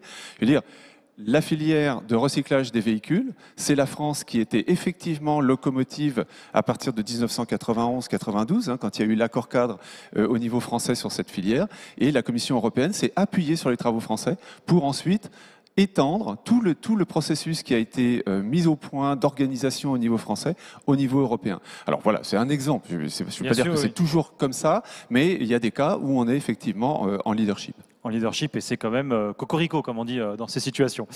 Merci à vous tous d'avoir, chacun dans vos spécialités, j'allais dire, évoqué et nous donné un maximum de réponses et d'éléments. On va accueillir, s'il n'est pas déjà trop tard, le président de Fédérec, François Escoffier. On me dit non, donc il est trop tard. Très bien. Toujours est-il qu'il devait répondre, mais ça vous fera une capacité d'expression supplémentaire. On va afficher la dernière réponse, qui est un petit peu la question bonus, grâce à nos réseaux sociaux, puisque tout au long de la journée, un certain nombre d'internautes avaient la possibilité de répondre ou de poser des questions et de vous poser des questions sur les réseaux sociaux de Fédérec. Et donc, on en a sélectionné une qui fait partie un petit peu des questions les plus emblématiques. On va donc l'afficher si elle arrive. Et puis, vous allez comme ça, du coup, pouvoir répondre. Alors, le gagnant du concours, donc sur les réseaux sociaux, pose la question suivante. Pourquoi recycler les déchets? Puisque le meilleur déchet est celui qu'on ne produit pas. Olivier François est un peu embêté de cette question, visiblement. On va faire une petite réponse collégiale, allez, en 30 secondes chacun. Je sais que ça ne va pas être facile, mais 30 secondes chacun. Et Pierre-Emmanuel a le micro, donc c'est lui qui va démarrer. Tout simplement parce qu'on ne vit pas dans un monde parfait. C'est une bonne réponse. Le meilleur déchet, c'est celui qu'on ne produit pas. Aujourd'hui, c'est impossible d'avoir un monde 100% circulaire, c'est-à-dire d'avoir aucune déperdition de matière pour des raisons de processus industriels, d'efficacité, de chimie aussi. On vit dans un monde complexe, on ne peut pas faire exactement ce qu'on veut. Donc on doit tendre effectivement vers une meilleure durabilité des produits, vers plus d'éco-conception, vers des produits qui peuvent se transformer en d'autres facilement.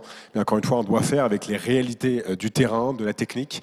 Et donc évidemment, si à la fin, on a un produit qui ne peut plus être utilisé en l'état, il doit être démantelé, recyclé. Oui. On a vu toutes les filières et entre guillemets, on fait ce qu'on peut et collectivement parlant. Voilà. C'est ça. L'avis du géologue peut-être, Jean-Claude Andrény, est-ce que vous avez un avis sur le sujet? Qu'est-ce que vous pourriez répondre à cette personne? Je lisais dans le métro le Shift Project qui est animé par Jean-Marc Jancovici. Et il estime qu'on peut quand même réduire de 50% nos consommations au sens large, que ce soit d'électricité, de véhicules, de produits au sens large. Et donc, il y a des chemins de crête. Zéro déchet, ça n'existe pas. On fait toujours, si vous voulez, nous consommons, on va quand même avoir de l'urine et des déchets qui peuvent être recyclés pour reproduire des produits alimentaires. Donc, nous faisons partie du cycle, nous-mêmes en tant qu'hommes, du cycle géologique. Et nous produisons des déchets comme n'importe quel animal sur la Terre, comme n'importe quel végétal. Donc nous sommes dans un cycle. Donc il est impossible d'être vivant et de ne pas faire des déchets. Ça, c'est le géologue. Donc nous sommes dans le cycle. Alors, de combien on peut réduire notre surconsommation? C'est probablement plus de 50. Et si on veut atteindre les objectifs qu'on se fixe pour protéger notre planète, c'est probablement plus de 50% de nos consommables qu'il faut réduire, 75%. Dans le Shift Project, il parle de 50%, et dans certains secteurs de 75%. Ce Shift Project, je le trouve extraordinaire. Comme le projet de l'ADEME, vous avez aussi fait des scénarios de réduction de notre consommation, en fait, c'est ça. C'est considérable. Mais c'est assez facile à faire. Dans un monde meilleur, il est assez facile à faire. La filière déchets est très très bien placée pour réduire nos prélèvements. Alors pour le coup, sur la planète, que ce soit évidemment les hydrocarbures, le gaz, les matières premières. Alors on va dire vierges, parce que c'est celles-là qui sont vierges. c'est les minerais que nous exploitons de façon abusive. Hein, voilà. Donc ça, non. On va pouvoir considérablement réduire notre consommation, mais ça ne sera jamais zéro, parce qu'on est des vivants et qu'on représente une certaine masse physique, physiologique. Voilà. On est des déchets nous-mêmes. Hein. Voilà. Bon, c'est un peu brutal, mais voilà. On va pas le garder en mot de la fin, celui-ci, mais effectivement. Est-ce qu'il y a d'autres interventions sur le sujet? Est-ce que ça inspire? Roland Marion, peut-être effectivement parler de l'ADEME et des scénarios dans ce sens-là. Comment vous réagissez quand on vous oppose finalement ce genre de... Alors, c'est pas une idée reçue, mais ce genre de questions, ce genre de réflexion? J'en dirai un mot des scénarios dans un instant. Oui. Mais j'ai eu l'occasion d'étudier cette question-là. En fait, la production de déchets est intimement corrélée au PIB des pays en développement comme les pays développés. Il est corrélé au point de PIB, corrélé à l'augmentation démographique. Et même si par point de PIB supplémentaire, d'année après année, on peut faire moins de produits, donc moins de déchets par point de PIB, il se trouve que dans un monde en croissance économique, on a un monde en production de déchets, un monde croissant en production de déchets. Voilà. Bien, merci. Est-ce qu'il y a dans cette salle désormais des questions ou des réactions ou des choses qui vous intéressaient? On va bien évidemment vous donner un micro le cas échéant. C'est toujours difficile de se lancer sur sa première. Le premier, est-ce qu'il y a des questions, des réactions? Je vois que tout le monde a été très clair, donc c'est plutôt une bonne chose. Je vous laisse peut-être réfléchir un petit peu à former peut-être quelques questions, quelques réflexions. Et on va, avant de conclure cet après-midi et cette journée ensemble, vous donner l'opportunité, puisqu'on s'était un petit peu donné ça comme objectif également, d'émettre des idées, puisque vous n'êtes pas sans savoir que nous sommes à quelques semaines, quelques jours, mais de plus en plus de l'élection présidentielle. Et effectivement, la question de l'environnement, la question du recyclage notamment, est bien sûr au cœur des préoccupations des Français. On l'a vu à travers ces idées reçues. Est-ce qu'elle est suffisamment dans les programmes des candidats? Ça, je vous laisserai peut-être le soin d'avoir un avis sur le sujet. En revanche, on vous a proposé d'établir une proposition que l'on va remettre à travers FEDEREC aux candidats, qui serait finalement un petit peu votre mesure. Donc c'est un peu l'exercice du mois président finalement. Est-ce que, voilà, alors qui va se lancer? On va peut-être commencer, allez, au hasard, Olivier Godot, puisque vous êtes dans mon champ de vision. Moi, président, vous êtes vice-président de FEDEREC des constructions automobiles, on le précise. Oui. Vous devenez président de la République. Quelle est votre mesure, en tout cas celle que vous souhaitez porter auprès des candidats aujourd'hui? Bon, je vais déjà vous parler de ce que je connais à peu de choses près, quoi, en fait, hein. Donc, on va rester centré sur l'automobile et puis des problématiques qui nous occupent actuellement. Je pense que la première des choses, en fait, c'est très clairement d'être un facilitateur. Je crois qu'aujourd'hui, c'est pas à l'État de prendre. L'État peut prendre des orientations, certes, oui, mais c'est pas à l'État, en fait, de tout faire, de tout imaginer, de tout mettre en œuvre. Et globalement, en fait, l'État doit être surtout un facilitateur autour de l'automobile dans toute la phase d'éco-conception. Je crois qu'aujourd'hui, il y a un vrai manque de relations, un vrai manque de dialogue, un vrai manque de collaboration entre, d'un côté, les metteurs sur le marché et de l'autre, la filière que nous représentons. Si je devais demain matin, donner des orientations, eh bien, ce serait vraiment celle-là, celle qui faciliterait encore. C'est un État facilitateur qui permet en fait de réunir en fait autour d'une table et en laissant les armes au vestiaire, de permettre de travailler des sujets qui sont de vrais sujets de fond, très clairement. On ne peut plus aujourd'hui mettre un produit sur le marché sans se soucier de la fin de vie. C'est plus possible. Ouais. Donc, on a parlé du déchet qu'on ne produit pas, mais on doit aussi parler du produit qui est réutilisable, qui va donner lieu à plusieurs réutilisations, peut-être dans un premier temps au sein même d'un produit équivalent, après d'une seconde vie. Ça peut être le cas des batteries. Hein. Il y aurait tant de choses à dire en fait, hein, autour des batteries lithium-ion notamment. On pourra en parler des heures. Donc tout ça, en fait, je pense qu'il y a une vraie nécessité, de faire en sorte que à la fois le concepteur et en fait la fin de vie puissent dialoguer, participer et travailler ensemble. Et Vous m'en donnerez une deuxième, vite fait. C'était pas l'exercice. Hein. Non, non, non. Et la deuxième, elle est importante parce qu'en fait, je pense que avant de vouloir promulguer des lois à la franco-française, essayons déjà de voir globalement où en est la partie européenne. J'ai un très bon exemple sur le sujet. Je veux dire, vous avez en même temps en fait, une refonte de la directive européenne qui va donner vraisemblablement lieu à un règlement sur le véhicule hors d'usage et qu'en parallèle, c'est quand même une situation de fou furieux quand même. Et en parallèle, on a une administration française qui est en train de pondre en fait un texte lié à la loi anti-gaspi économie circulaire, cette fois spécifiquement sur le véhicule hors d'usage.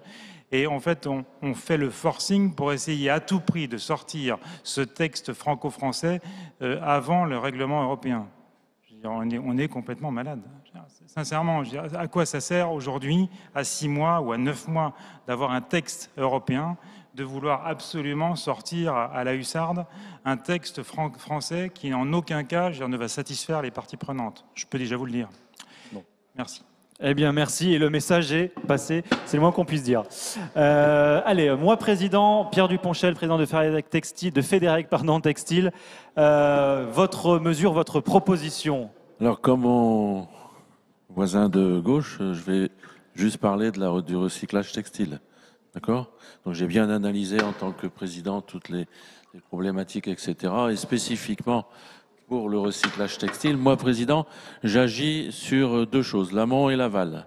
L'amont, ayant constaté qu'en fait, la surconsommation, l'origine de la surconsommation dans le textile, il y en a plusieurs, mais il y a un déclic qui a été la possibilité de lever des importations des quotas, lever des quotas d'importation d'origine asiatique sur tous les vêtements, qui a inondé l'Europe et particulièrement la France de vêtements pas chers mais de très basse qualité.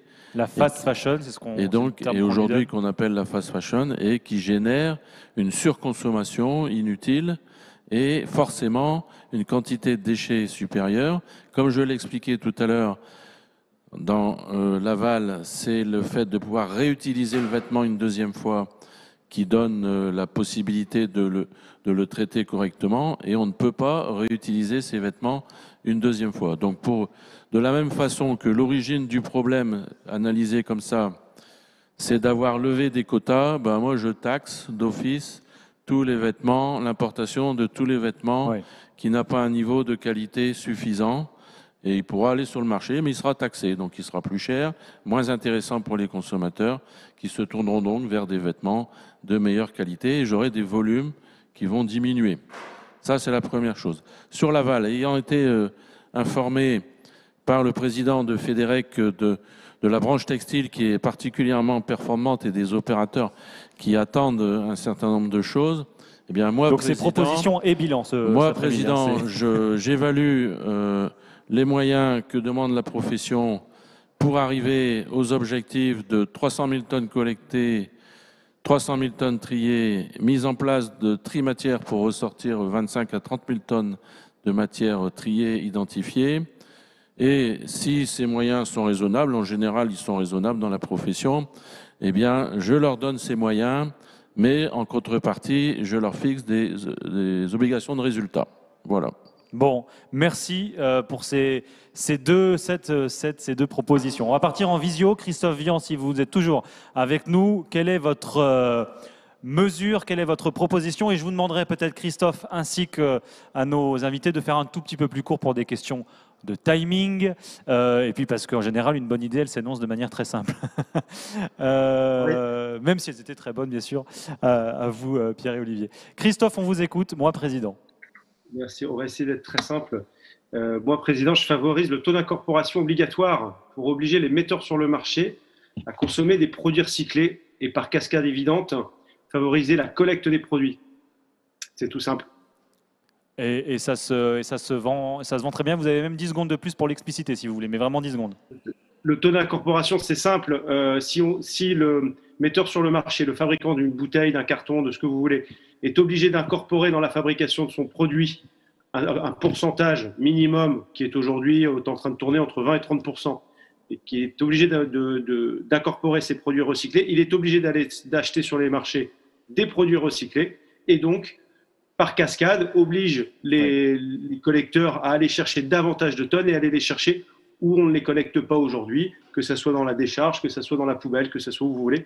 Mais on force à aller chercher ces produits, à les collecter et donc à les recycler. Très clair, très bien. Merci beaucoup, Christophe. Moi, président, Pierre-Emmanuel Saint-Esprit, la proposition, la mesure.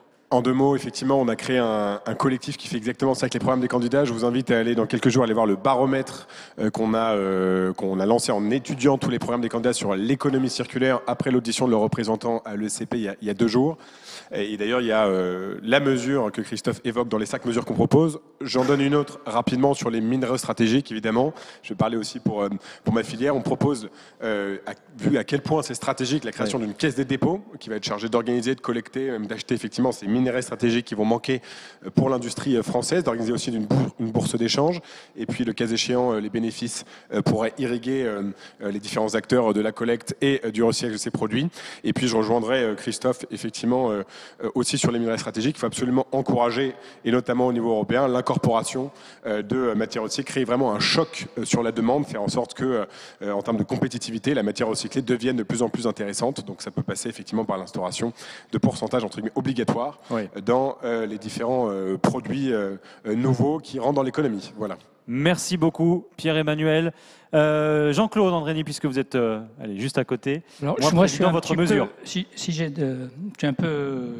Je vais vous décevoir. J'ai vu des présidents qui se sont succédés depuis à peu près 30 ans. J'anime la filière des éco-entreprises. Et donc, j'ai vu les présidents se succéder. Si j'étais président, j'arrêterais le stop and go, en gros. J'arrêterais la valse à 2 temps. Par exemple, Montebourg m'avait nommé président de la filière des énergies renouvelables, voilà, et 2 ans après, Macron l'a supprimé. M. Macron l'a supprimé. Et donc ça, j'ai souffert du stop and go. Alors aujourd'hui, si j'étais président, je choisirais un des travails, fait par exemple un des scénarios de l'ADEME, ils en ont fait 6, je crois, il y en avait 4, un média, je prendrais le Shift Project et je m'y collerai, et pendant 10 ans, je me forcerai d'atteindre des objectifs avec les professionnels. Alors, dans vos filières de recyclage, il y a effectivement un manque de notoriété, et donc il y aurait un travail de communication à faire à l'école, dans les médias, etc., le travail que vous faites. Il y a un travail sur la réglementation, vous avez tous cité les problèmes, les blocages réglementaires. Il y a un travail sur la formation, il y a un travail sur le financement de la filière, il y a un travail sur l'innovation. Donc c'est toujours les mêmes leviers.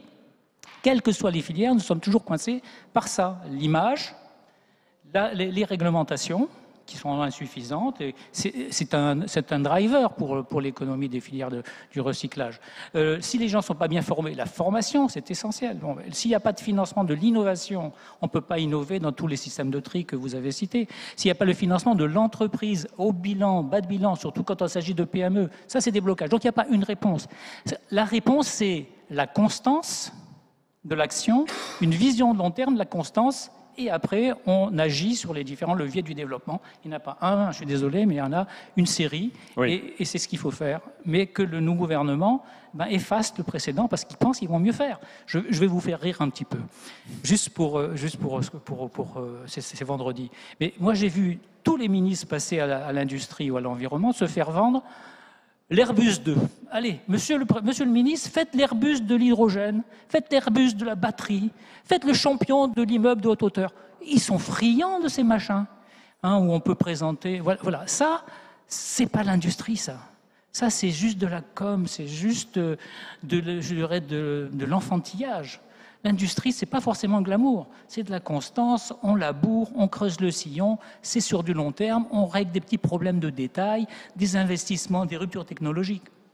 Et j'ai vu passer beaucoup de... Les ministres passent, il y en a eu 15 sur 10 ans de ministres de l'Environnement, il y en a qui sont restés 45 jours.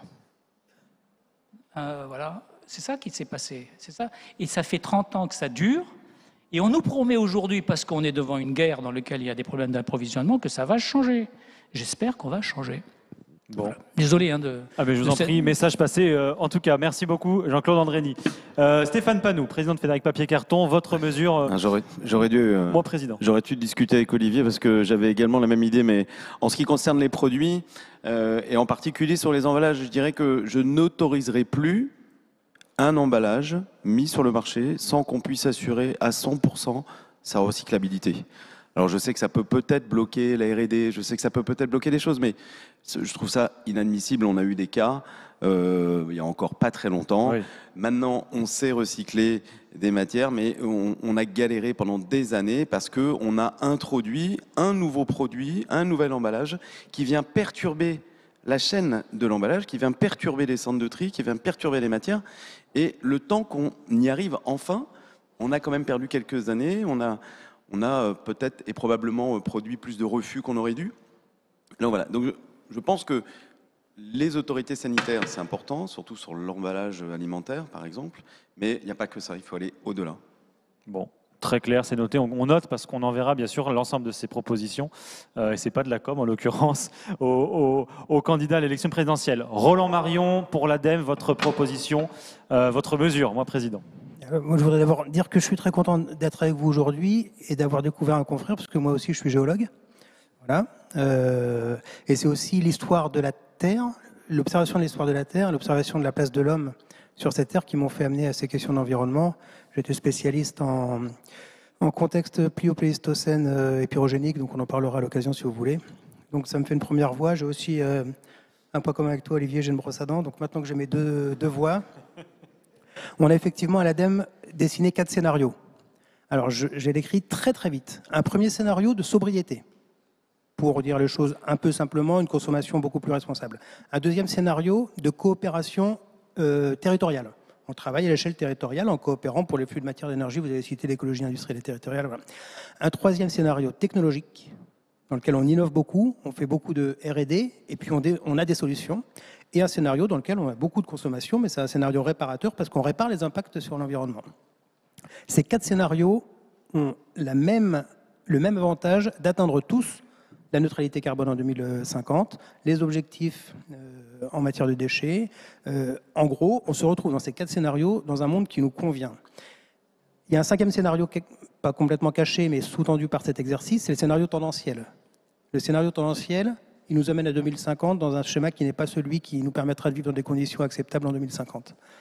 Et donc la proposition que je fais désormais que je suis président grâce à vos 2 voix, je m'empare du scénario qui correspond le mieux à mes convictions politiques. Et un peu comme tu l'as dit, je mets en œuvre l'un de ces scénarios ou un mix de ces scénarios pour atteindre la neutralité carbone et le développement des industries de recyclage. Bon, merci, c'était court, concis et efficace. Alors, Olivier François, je ne vous pose pas tout de suite la question, puisque par délégation de notre président, vous êtes chargé du mot de conclusion. Donc vous allez pouvoir nous faire tout ça en même temps. Est-ce que vous avez pour la dernière fois la possibilité de poser des questions à nos invités? C'est dans les 3 ou 4 secondes qui arrivent. Non adjugé vendu. Donc, Olivier Ric, je vous invite à venir me rejoindre, peut-être pour le mot de conclusion. Alors, bien évidemment, vous allez nous donner votre mesure, parce que c'est quand même très important. Mais surtout, petite synthèse de cette journée, de cet après-midi, de cette table ronde, mais aussi de cette journée. Comment est-ce que vous regardez ce qui s'est dit? Il y a là, autour de cette table ronde, beaucoup de choses qui ont émergé. La table ronde précédente, fin de matinée, qu'on avait pu suivre aussi autour de l'employabilité, de l'emploi de ces métiers aussi. Comment est-ce que vous regardez tout ça? Évidemment, d'abord, j'ai été très heureux de participer et vraiment avec tous sur ces différentes tables rondes. Bon, il est évident qu'on a abordé beaucoup de choses, donc je vais rassurez-vous, je ne vais pas faire un résumé de tout ça, c'est pas l'objectif. Je pense que parmi effectivement les orientations, je crois qu'il y en a beaucoup qu'on a déjà dégagées et qui viennent d'être évoquées dans le cadre de ces souhaits, de ces meilleurs souhaits que l'on peut exprimer par rapport à la présidentielle. Je pense qu'effectivement, l'idée que les autorités privilégient des objectifs et pas des moyens, parce que ça vraiment, on en souffre depuis très longtemps dans notre secteur, c'est effectivement, à un moment donné, il faut vraiment que les autorités politiques soient absolument animées par une vision, ce qui est tout à fait compréhensible, et qu'elles nous obligent dans une direction donnée avec des obligations d'objectifs, donc des obligations de résultats, mais pas qu'on nous dise avec quels moyens il faut atteindre ces objectifs. Je citerai juste à ce propos le directeur général de Bosch. Vous savez que Bosch, c'est un des plus grands équipementiers automobiles dans le monde. Le directeur général de Bosch récemment, à propos des histoires de véhicules électriques et d'un certain nombre d'obligations qui ont été produites par en particulier les autorités européennes, a dit, mais rappelez-vous quand même, quand Kennedy a dit à la NASA « Je veux envoyer un Américain sur la Lune », il n'a pas dit à la NASA comment il fallait faire. Il a juste dit « Il faut envoyer un Américain sur la Lune ». Bon, on souffre de ça. Et si on reprend effectivement, comme Olivier Godot l'a fait, la filière automobile, le patron de Stellantis, qui est, vous savez, le grand conglomérat aujourd'hui qui rassemble Peugeot, Citroën, Chrysler, Fiat, etc., il a dit la même chose. Il a dit il faut que les autorités, en particulier européennes, arrêtent de nous dire qu'est-ce qu'on doit faire tous les jours. Qui nous disent qu'est-ce qu'on doit atteindre. Et en particulier, en effet, comme tu l'as dit Roland, sur ces objectifs de décarbonation, c'est clair, ok, il y a des objectifs de décarbonation, mais vous, les autorités, ne nous dites pas comment on doit construire les voitures pour atteindre cet objectif. Ça, c'est un désastre, d'accord? Bon, voilà, ça, ce sont vraiment des éléments clés. J'insiste sur celui-là. Un autre, et je ne vais pas aller beaucoup plus loin, mais ça me tient très à cœur et on en souffre depuis beaucoup d'années, c'est l'absence de concertation avec les professionnels. Trop souvent, en effet, on a vu des successions de gouvernements, vous l'avez dit Jean-Claude tout à l'heure, de ministres, etc. Et on nous fait tomber une pluie, ou à Bruxelles c'est pareil, une pluie de décisions qui tombent comme ça et sans concertation. On souffre énormément de tout ça. Et la démocratie en souffre. Parce que, en fait, vraiment, les corps intermédiaires, c'est utile. Nous sommes, nous, Fédérec, Juric, voilà, nos fédérations, nous sommes des corps intermédiaires, on a un rôle à jouer. Les gens qui sont ici de la Fédérec sont des gens passionnés par leur métier. Ils ne sont pas là animés par, je ne sais pas moi, une espèce d'âpreté au gain. On n'est pas là pour ça. On est là vraiment pour essayer de porter la petite voix de notre communauté technique, industrielle, auprès des autorités. Et on n'est pas entendu. Et moi, ça fait 40 ans que je fais ce job et je ne fais rien, je continue quand même, je dois être bête, mais je souffre quand même de tout ça. Et je pense qu'à un moment donné, il faudra que les autorités politiques acceptent de rouvrir cette possibilité, de nous écouter et de construire ensemble quelque chose. On l'a dit, et je le redis, ça recroise le point numéro 1 que j'ai dit avant, fixez-nous des obligations de résultat. Et si vous n'êtes pas content, si effectivement au bout d'un temps vous nous dites, voilà, je vous donne un délai de temps, si on n'a pas réussi à le faire, alors pénalisez-nous. Ok, d'accord. Mais laissez-nous nous organiser. Et ça, pour le moment, on n'a pas ça. Et donc si on avait effectivement un président raisonnable, alors c'est du temps. Et c'est bien là le problème, c'est que la politique, c'est pas possible. Il n'y a pas de temps. Hein. Faut que ça soit immédiat. D'accord ? Rappelez-vous Macron en 2017, je veux 100% de plastique recyclé en quoi ? C'est 2025, hein, c'est ça ? Un truc comme ça, quoi. Bon, déjà c'est impossible. Bon, puis le temps est de toute façon lui-même incompressible. Bon, c'est impossible parce que tous les plastiques sont collés les uns aux autres aujourd'hui. On ne peut pas les séparer. Donc, bon, enfin bref. Donc, faut que ce type d'approche, comme ça, du haut vers le bas, top-down, comme on dit, faut vraiment qu'on arrive effectivement à sortir de ça. Bon, ça c'est ma parenthèse sur la partie. Mais elle était très intéressante, sur très la importante, partie, disons, réflexion et par rapport à tout ce qu'on s'est dit aujourd'hui. Mais on s'est dit beaucoup plus de choses que tout ça. Mais voilà, c'est ma perception et le message. Rassurez-nous, vous avez passé une bonne journée quand même. Mais tout à fait. Ouais. Mais c'est des journées qui nous permettent de réfléchir. Enfin, je veux dire, c'est des journées qui nous permettent de prendre un peu d'altitude, un peu de recul par rapport à notre travail quotidien. Et c'est pourquoi elles sont si précieuses.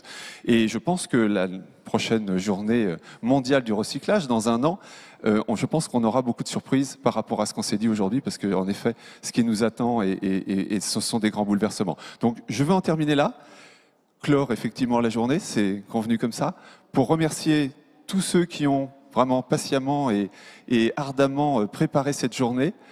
Remerciez vous tous qui êtes venus pour participer à cette réunion et précisément échanger, c'était très précieux et très important. Et pour vous donner rendez-vous l'année prochaine. Merci beaucoup Olivier François, président de Juric, vice-président de Fédérec. Merci d'avoir clôturé cette journée. Et effectivement, comme le disait Olivier, ce n'est pas terminé, c'est que le début, puisque tout au long effectivement des jours et des semaines qui vont arriver, vous pourrez suivre l'ensemble de ces propositions sur les réseaux sociaux, sur le site également de Fédérec et puis également sur Bismart, l'un des partenaires médias de cette journée. Avant de se quitter, enfin on va se quitter, mais vous allez pouvoir faire un dernier détour par le petit cocktail de clôture, quelques rafraîchissements, l'occasion également de pouvoir échanger, networker une dernière fois avant de terminer cette journée. Merci à vous tous, on peut les réapplaudir une nouvelle fois et à très bientôt.